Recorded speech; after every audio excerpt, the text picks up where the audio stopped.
André Trigueiro, boa tarde para você. Tudo bem, André? Como vai, Fernanda? Quanto tempo? Tudo bem? Tudo bem. André, bom, você tem aqui mais informações sobre o escândalo envolvendo a carne brasileira. Você entrevistou um fiscal que estava ali envolvido. Foi feito ele que fez a denúncia, André? Na verdade, nós ontem, quando falamos desse escândalo que ainda continua repercutindo no Brasil e no mundo, mencionamos que o ponto de partida para esse abalo sísmico na produção de proteína animal no Brasil, que é o maior exportador do mundo e o segundo maior produtor de carne, se deu a partir da coragem de um fiscal agropecuário do Paraná que, contrariando a orientação dos superiores, resolveu fazer a denúncia que deu ensejo à maior operação da história da Polícia Federal. E o Daniel Gouveia Teixeira, para minha surpresa, encaminhou pelo Facebook uma mensagem para mim, achando graça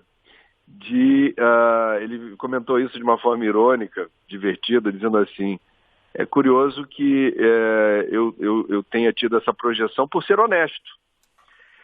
E o resto da conversa, Fernando, eu não vou poder abrir porque ele, na verdade, deu entrevista para o Fantástico e o acordo foi que primeiro seria a exibição da entrevista no Fantástico, depois a gente vai poder exibir o papo. Exibir não, eu posso compartilhar a conversa que tive com ele. Então, sobre esse assunto, não me provoque, porque eu não vou poder falar mais nada com os colegas da TV. Mas já valeu, chateados comigo. Não, mas já valeu a expectativa, porque realmente deve ter sido espetacular. Que atitude, que bela atitude. E ontem comentamos, assim como falta no Brasil, em vez de você só fazer delação premiada, quando já está tudo errado para o teu lado, quando o teu advogado olha para você e fala: olha, desse jeito não tem solução. Aí a pessoa resolve abrir o bico. E é bonito e merece reconhecimento quando a gente tem a noção do que é certo e errado, que a gente sempre tem, e quando você percebe que mesmo expondo a sua carreira, expondo, digamos assim, a tua segurança, por vezes, a partir de uma denúncia, você leva à frente esse projeto sabendo que esse é o certo. Agora, Fernando, está circulando nas redes um vídeo de um encontro que teve lugar em Brasília no último dia 15, uma coletiva de imprensa do ministro da Agricultura, Pecuária e Abastecimento, Blairo Maggi. Tem um vídeo, tem a transcrição do vídeo. Esse espaço está aberto para o ministro, se ele quiser se manifestar a respeito, mas é uma declaração, no mínimo, muito polêmica sobre bem-estar animal. Ontem nós comentamos aqui que existe um programa em curso que antecedeu a gestão de Blairo Maggi, tentando reduzir o estoque de dor, crueldade e sofrimento impostos aos animais em abatedouros. O nome que se dá a isso é meio estranho, mas o nome é esse mesmo, é abate humanitário. Então você faz um rastreamento de todas as situações que envolvem, como disse, dor, crueldade e sofrimento, tentando usar tecnologia para reduzir ao máximo essas experiências que os animais passam. Eu ontem também disse que muitos ambientalistas ligados à causa animal acham uma bobagem essa história de abate humanitário, porque se vai morrer não tem como você chamar o abate de humanitário. O abate seria em si mesmo uma violência. Mas, posto que nós somos um país com muitos carnívoros e a gente tem uma indústria toda cacifada em cima disso, etc., não se muda por decreto cultura alimentar. Então o abate humanitário vem para tentar reduzir essa violência nos abatedouros. E o senhor Blairo Maggi, nesse vídeo, diz o seguinte: eu vi o vídeo, vou fazer a transcrição breve aqui para você, Fernando, os ouvintes. Falando sobre bem-estar animal, que se prevê que as galinhas sejam soltas, aí é o riso dos assessores e das pessoas que estavam próximas. Essas coisas, ao contrário do que nós estamos fazendo aqui, eu vou transcrever literalmente. Quer dizer, a gente quer telar, quer fechar. Aí vem o movimento e diz: olha, não pode. Então nós tomamos a decisão hoje aqui que diz o seguinte: nós não vamos avançar nessa área do bem-estar animal. Pode vir reclamação, sugestão, mas o Brasil não vai mexer com isso, porque vai exatamente na direção contrária de todo o esforço que nós estamos fazendo. É lamentável que no século XXI o ministro da Agricultura do Brasil se recuse a levar a termo um conjunto de técnicas e de processos que tentam, como disse, minimizar, reduzir ao máximo o sofrimento animal. E aqui eu quero lembrar, quando ele diz no início que se prevê que as galinhas sejam soltas, a minha dedução, isso aqui que eu vou falar é uma especulação, eu não tenho dado concreto. Quando ele fala da galinha, a gente lembra a situação das galinhas poedeiras, que são aquelas que vivem toda a existência confinadas numa gaiola fechada, elas não sabem o que é andar, elas ficam literalmente confinadas a vida inteira, com a ração colocada na frente, só tem um espaço para ela colocar o pescoço para fora da gaiola e poder pegar a ração e botar ovo. É uma violência inominável. Vários grandes grupos ligados a redes de fast food e grandes produtores de ovos já assinaram compromissos chancelados por certificadoras internacionais, reconhecendo a violência imposta a essas aves, que é possível sim produzir ovos sem o confinamento absoluto das galinhas e que estão, portanto, promovendo a transparência, abrindo as portas desses ambientes onde se dá a produção de ovos em escala para que não haja dúvida sobre esse compromisso que está sendo cumprido. Agora, que situação o ministro estava quando deu essa declaração? Numa reunião com assessores, dá para ver que é um ambiente de trabalho, estavam todos, digamos, discutindo provavelmente assuntos da pasta, e o ministro disse isso. Repito, lamentável que a postura de qualquer ministro ligado a agronegócio, produção agrícola, pecuária, o que seja, não tenha, digamos, essa sensibilidade para reconhecer a importância da agenda do bem-estar animal. Eu prefiro que isso fique às claras. Eu acho ótimo o ministro Blairo Maggi não ter sequer o constrangimento de ver que alguém estava filmando e dizer isso. Porque é bom a gente saber que... porque não estava escondido, não. Não estava escondido, não. Ele estava praticamente de frente para a câmera, tinha pessoas à volta. Eu não sei se ele tinha a noção de que o que estava sendo filmado ia parar no lugar que não... ele não imaginava que fosse. Sempre circular. Vai, André, sempre vai, não adianta. Hoje em dia, né, filho? Aliás, mesmo quando não se grava, você sabe, né? Desde as denúncias do Snowden, a gente sabe que o celular, por exemplo, pode estar lá parado em cima da mesa, mas se alguém quiser usar vai filmar. O fato é que foi lamentável, quero registrar que lamento mesmo, que essa posição seja colocada publicamente em desrespeito. E veja, não é inocência da minha parte. André, pelo amor de Deus, o mundo capitalista, tem gente que só pensa em animal como coisa, né? Como produto.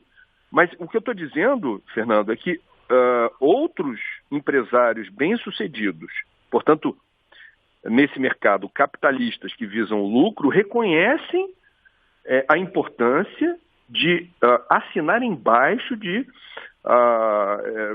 esse acordo, esse bom senso de você levar a termo a produção de ovos sem confinar galinhas. Mas, enfim, por último, mas não menos importante, Fernando, eu queria também registrar que está disponível, quem quiser, vai direto à fonte, quem tiver dificuldade pode acessar no meu Facebook, eu dei publicidade hoje, a um relatório muito impressionante, muito pormenorizado e detalhado, produzido por uma organização internacional chamada Mighty Earth, sobre os bastidores do Burger King, que vem a ser a segunda maior rede de fast food do mundo.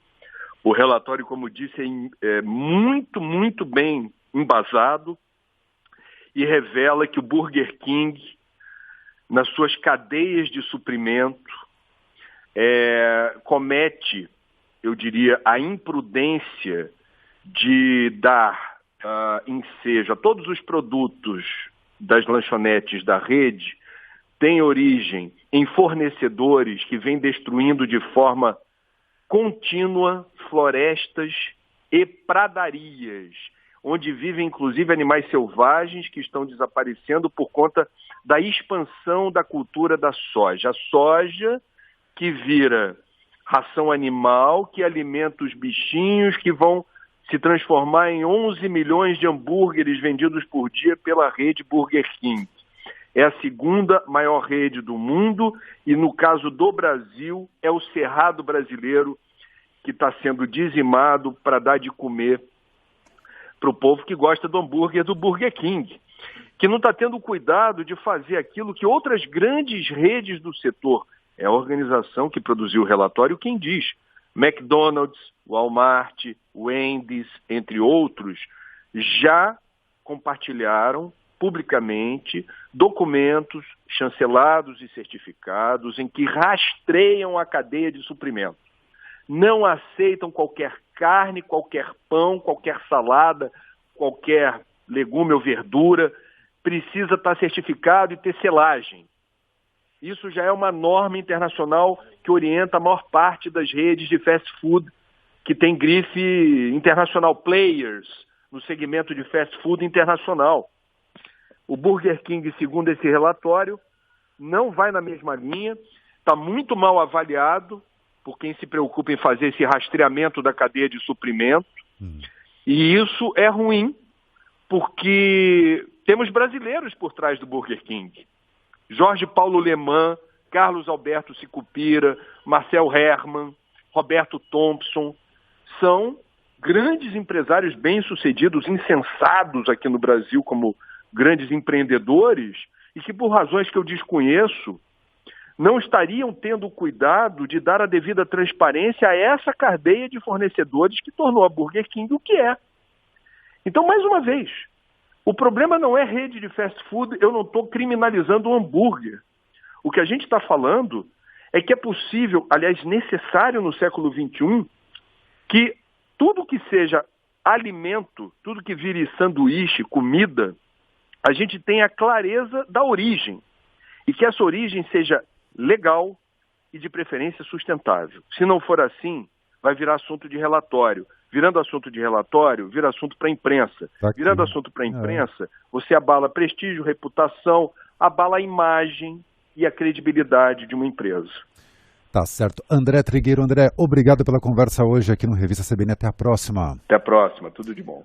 Diante do Brasil completamente espantado diante de um escândalo sem precedentes em relação à carne brasileira, André Trigueiro hoje traz para a gente um comentário e uma reflexão a respeito da produção da carne no Brasil. André, boa tarde. Boa tarde, Petra. Boa tarde, ouvintes. Tudo bem? Se é que pode estar bem, né, André, diante desse escândalo.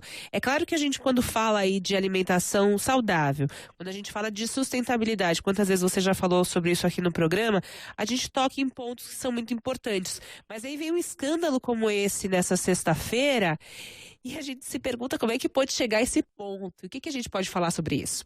Bom, em primeiro lugar, é evidente que a gente não pode estender a toda a cadeia produtiva da carne no Brasil os males que foram detectados pela Polícia Federal. É a maior operação da história da Polícia Federal, 2 anos de investigação, que alcança o maior exportador de carne do mundo, que é o Brasil, exporta para 150 países, o segundo maior produtor de proteína animal do planeta. Então, esse abalo sísmico causado pelo resultado da operação da Polícia Federal alcança não é só o Brasil, é o mundo. O mundo está de olho no Brasil. Evidentemente, não vou perder tempo aqui com o absurdo, né, quer dizer, a desumanidade, o ato criminoso e vil de quem impôs a terceiros, eventualmente crianças, idosos, pessoas hospitalizadas, o consumo de uma carne estragada. Uma carne adulterada com produtos cancerígenos, essa maquiagem horrorosa, nefasta, abominável. Eu realmente me reservo aqui, Petra, no tempo que a gente tem, o direito de não tecer comentários, porque isso me enerva, porque é algo realmente Eu espero que o Código Penal tipifique com muita gravidade a punição para quem faz isso, né? Agora, esse escândalo, por mais que venham os desmentidos categóricos de representantes do governo, das empresas, dizendo, como eu disse há pouco, que isso não alcança toda a cadeia de produção, o estrago está feito. Até o momento não foi possível precisar o raio de alcance dessa carne fraudada e estragada. Isso é péssimo. Segundo, as ações das empresas que operam no mercado aberto desse setor despencaram fragorosamente, porque não podia ser diferente.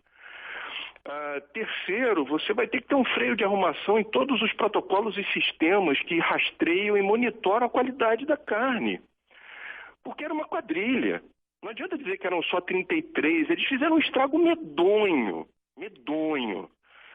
num país carnívoro, que se orgulha de exportar grifes de churrascaria, que cultiva o churrasquinho do fim de semana, que adora rodízio, idolatra picanha e por aí vai.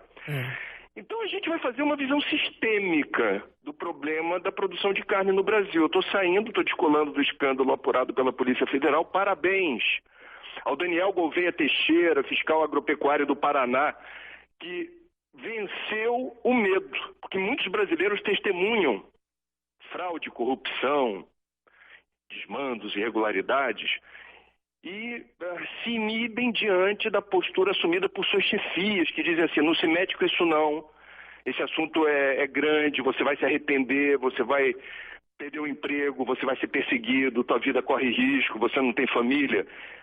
O Daniel, fiscal agropecuário lá do Paraná, foi orientado pelos superiores, percebendo o tamanho da encrenca disso que a Polícia Federal expôs ontem, ele ignorou a orientação dos superiores e jogou no ventilador. Ele poderia ter enriquecido de boca calada, ele preferiu ser honesto. A gente só está conversando hoje sobre isso. O mundo só parou para ver o que está acontecendo com a carne no Brasil por causa do Daniel. Por isso que eu estou fazendo essa ressalva. Segundo ponto, é importante então a gente estender o olhar. Sair do escândalo, sair do episódio da carne fraudada, adulterada e entender o que é produzir carne no Brasil. A produção de carne bovina no Brasil, segundo dados do próprio governo, responde por 80% do desmatamento já registrado na floresta amazônica. A pecuária extensiva é o principal vetor de desmatamento no mundo e no Brasil. Destruir floresta em terras públicas, terras devolutas, para plantar capim e criar gado é algo que ainda assola o Brasil. A pecuária, ela tem um problema de ineficiência pelo uso que faz do solo. É impressionante, Petro, os dados oficiais. A gente tem no Brasil mais de 20% do território desse país continental é pasto. São 172 milhões de hectares. Para o ouvinte ter uma noção da ordem de grandeza, isso é 3 vezes mais do que a área ocupada pela agricultura. E é mal utilizada. Historicamente, o uso é perdulário da terra. São poucos bois por hectare.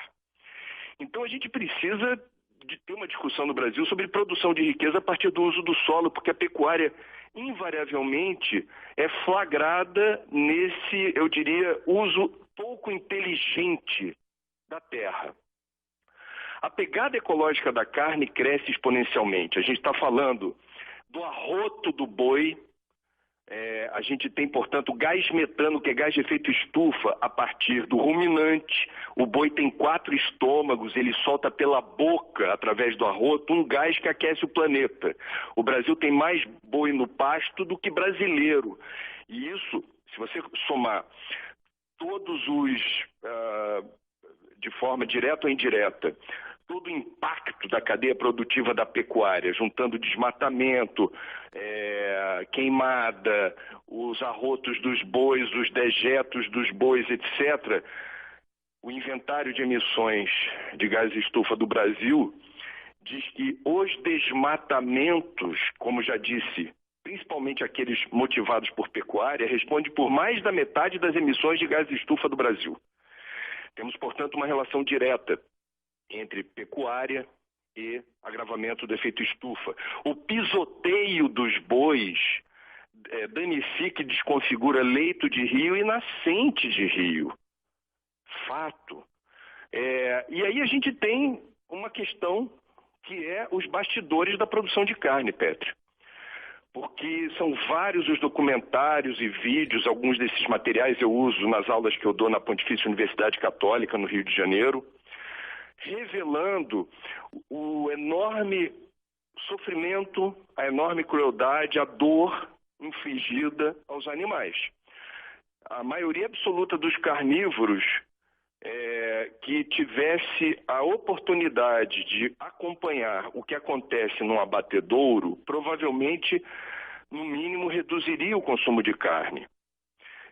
A maioria absoluta das pessoas que come salame, linguiça, salsicha, nuggets, que visse como isso é produzido, quais são os bastidores da confecção, a mistureba.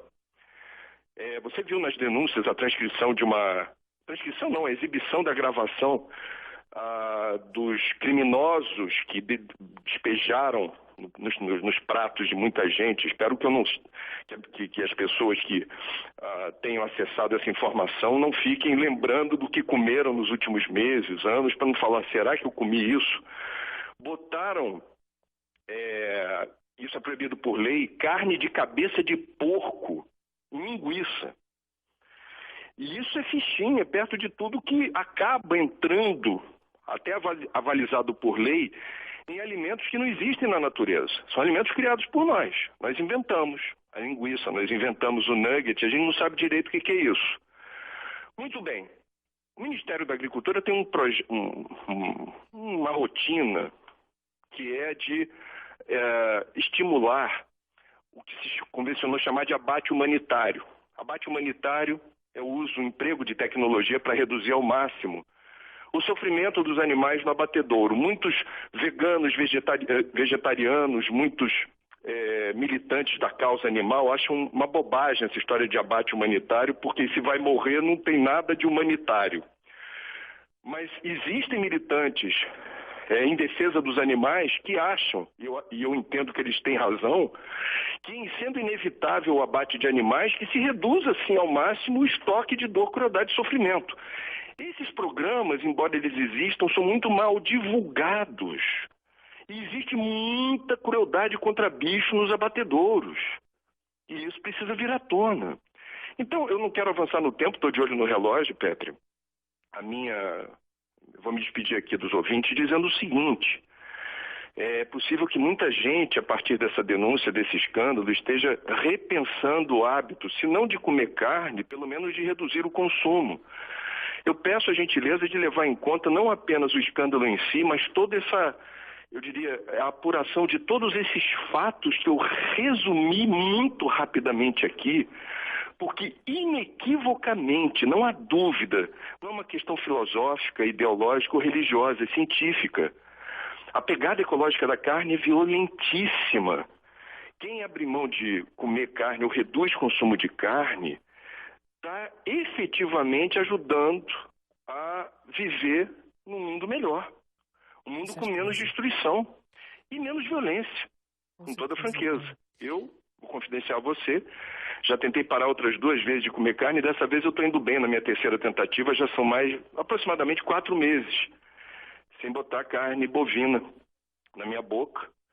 Minha filha caçula, Raquel, me acompanha nessa jornada e com o consentimento da mãe, e a gente está heroicamente seguindo em frente. Muito legal, parabéns, André, muito legal mesmo. Só para terminar esse comentário, eu quero deixar uma dica para os ouvintes, se é que já não acharam até pelo nome da operação da Polícia Federal da Carne é Fraca, o Instituto Nina Rosa, e eu tô bem resfriada, por isso que você está me ouvindo anasalada, André, o documentário A Carne é Fraca, tá até no YouTube. A Carne é Fraca, o mesmo nome da operação da Polícia Federal. Eu recomendo que os ouvintes vejam esse documentário do Instituto Nina Rosa, se querem aí mais um motivo para se não querem largar a carne definitivamente, largar, assim, consumir o menos possível, né, André? Fica então a dica também aqui no final do teu comentário. escolher com soberania Como deseja fazer? comer, sem patrulhamento, sem vigilância. Agora, a versão escrita, com mais detalhes do que a gente falou aqui, está no meu Facebook. Quem quiser dar uma olhada lá, é só checar. André, obrigada e até amanhã. Tudo de bom.